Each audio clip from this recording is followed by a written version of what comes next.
because it was COVID season.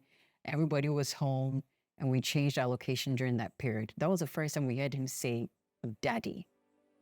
We were so happy. I mean, that meant so much. Some parents may not get it, but for him to have said that one word during that vacation, it meant a lot to us.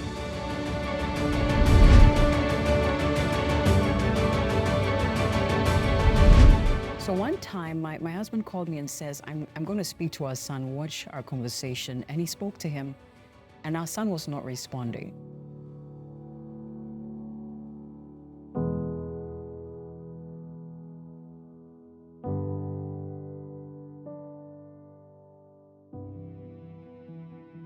He looked away.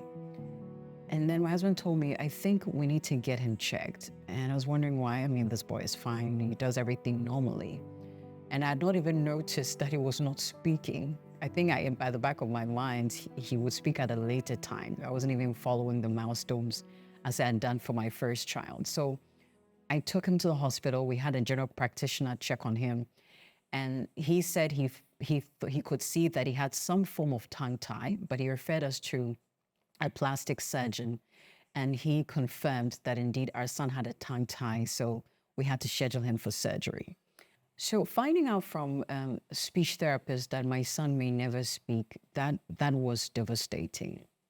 That was hard. It brought me to tears. But I guess it also stirred up a certain anger in me to trust God in a way I'd never trusted him before and see what he would do. See how far the faith would show itself strong. And so I decided to take a step of faith, but it was tough. The whole feeling of, so I'm going to have this child with me who's not speaking, how are we going to communicate, how are we going to get through life? Is it going to be fully dependent on me? That was hard. So I remember during our time in the therapist's office, I mean, the whole family was there, my husband, myself, our 2 children. But I had to step out shortly for an interview on the radio. When I returned, I could see my husband looked very disturbed. And, you know, men do well to try to hide their feelings, but I could tell he had been hit with something hard. And when the therapist communicated to me what she had told him, I totally understood his demeanor. It was tough on him as well when we started looking up articles and schools our son could attend. And I remember one time he told me he was driving on the highway to Tema, and the song the Lord gave him was The Story I Will Tell by Maverick City. And when I look back now, I mean, I'm sharing the story, and at the time we did not know this is a story we would share. But for me, that was also him proclaiming God's word over the circumstance we had. And this is the story of God's power, God's healing, God's miracle that we shared today. When I found that out and I'd read online that this was something, if I called a doctor friend, I said, we just found out this about our son. And he said, but this is something that could have been taken care of at birth. I was angry again because I was thinking, if this is a very good hospital, we paid a lot to have him born here. Why wasn't this basic check done that we've had to wait this long to find this out? And now it's going to cost us so much money we did not have at the time for this ligament below his tongue to be cut. So we had to find another medical facility where the surgery could be done, one that we could afford. Interestingly, and God is amazing, the same surgeon we had spoken to at our family hospital, one day we're directed to 37. And we walked into 37 not knowing which doctor who we're going to speak to. We're just going to walk into the hospital and tell them what our case was and we needing a surgery done for our son. Interestingly, when we got out of the car and we took a turn into the hospital, I thought I'd seen someone who looked familiar, and he also looked back at us. So both looking at each other, we're like, are you not Doctor? He goes like, yeah, you people look familiar. So interestingly, this was the same doctor who had consulted at the private hospital we're at. And so everything was just like fast. Everything was done because he had seen us, he knew the case. He fast-tracked everything. But then I discovered something. Then in the public hospitals, you don't have a surgery done as fast as you could have it done at a private hospital.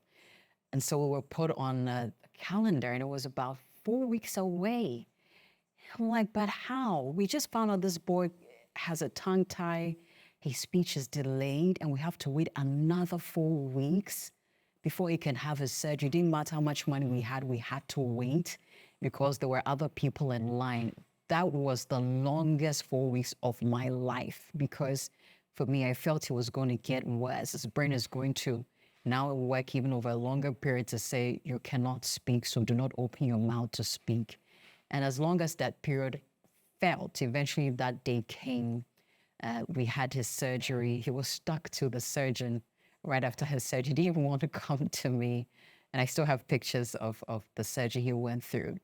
But he responded quite well, and we took him home. That was when we started hearing him make certain sounds. And as part of his therapy, we were advised to change his environment. So we went on a vacation to the Western region.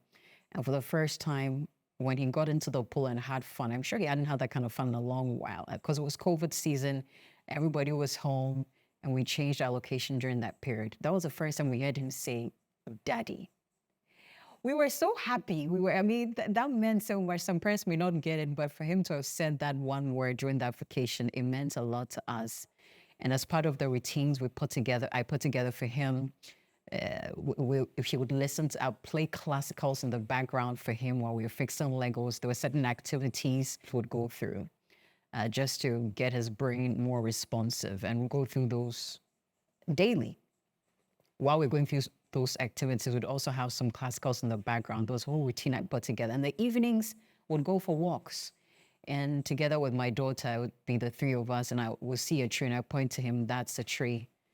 We'll see a flower, I tell him, that's a flower. Oh, that's the moon, that's the star. And it's like when I was saying it, he would say it right back to me. This was weeks of doing the same thing and showing him the same things. And even around the house, we'd go around and I'd show him, this color is red. So we could do one color for a week or two and show him, this is red. And then we'll move on to yellow, move on to green. And little did I know that all the while he was absorbing it, because I was encouraged to not stop. I was told, he's taking it all in, so take it all in. I wasn't hearing him speak back, but he would take it all in. So when I look at some of the things I was going to have to do with this therapy, some of the guidelines the therapist had given to us, I realized it was going to be hard to do all that with work. And so I remember calling the office and explaining to my boss, this is the challenge I'm having with my son, and I wish I can be given the opportunity to go on leave. So I was given some weeks off, which is why it was possible to go through some of the routines we did, because I didn't have to wake up and rush to work. But it also meant that staying at home, staying put with two children, one who required our attention, going through the routines with him. So that was hard, being away from the working space. But for me, the sacrifice was worth it because I wanted to see, I wanted to know that I'd given my best. I wanted to know I'd given my all. And if it meant putting work in the background for the sake of my son, I was willing to do that. One day, I walked into our living room and I saw him standing in front of an artwork of the alphabets. And it was part of the routine. He was standing there and was pointing at it, because we had learned that's very important. He learns to point at the things he wants to show us. So he pointed A and he would say it's A, and he would point to B and C. And he couldn't say all the alphabets, but to just see that he had taken the initiative to stand in front of that artwork to try to say the alphabets, I was so thankful in my heart to God. I was seeing progress, and I was so grateful. I mean, till date, it's hard for me to even tell when he started saying 4 words together in a sentence or 5 words together in a sentence, but he's fully verbal. His analysis is sharp. His responses to questions, is just direct. He totally understands what he's saying. He does his homework, some of his homework by himself. You can hold a conversation with him. I think once in a while, sometimes there's this fear of, hey, is this boy fully verbal? But one time, one of my colleagues put him on the radio and had a conversation with him, and it was seamless. It was a seamless conversation. But definitely, for me, it shows how drawing strength from God is able to take us all the way when our human strength fails us, because it was hard. That journey was hard. waiting to hear him speak. That was a long period.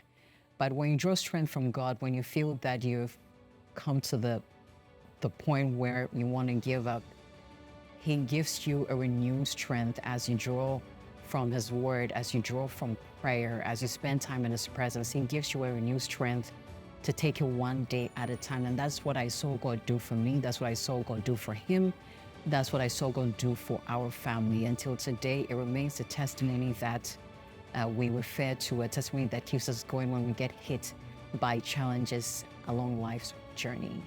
And it's a bit hard sometimes to capture the whole journey, which is why while I was on maternity leave, when my third child came, I tried to capture it all in a book, which I'm hoping to release very soon. At least that way we can get all the details. Because just as I found someone's story and I was encouraged by it, I hope that somebody else who may be in that position I was in may chance on that book, may find that story shared, whether it's on social media or certain digital platforms, get to listen, be encouraged, and know that there is hope. Not give up, but trust God and see him move in ways that we may never have seen him move if we did not choose to trust him and put our faith in him and draw our strength from him.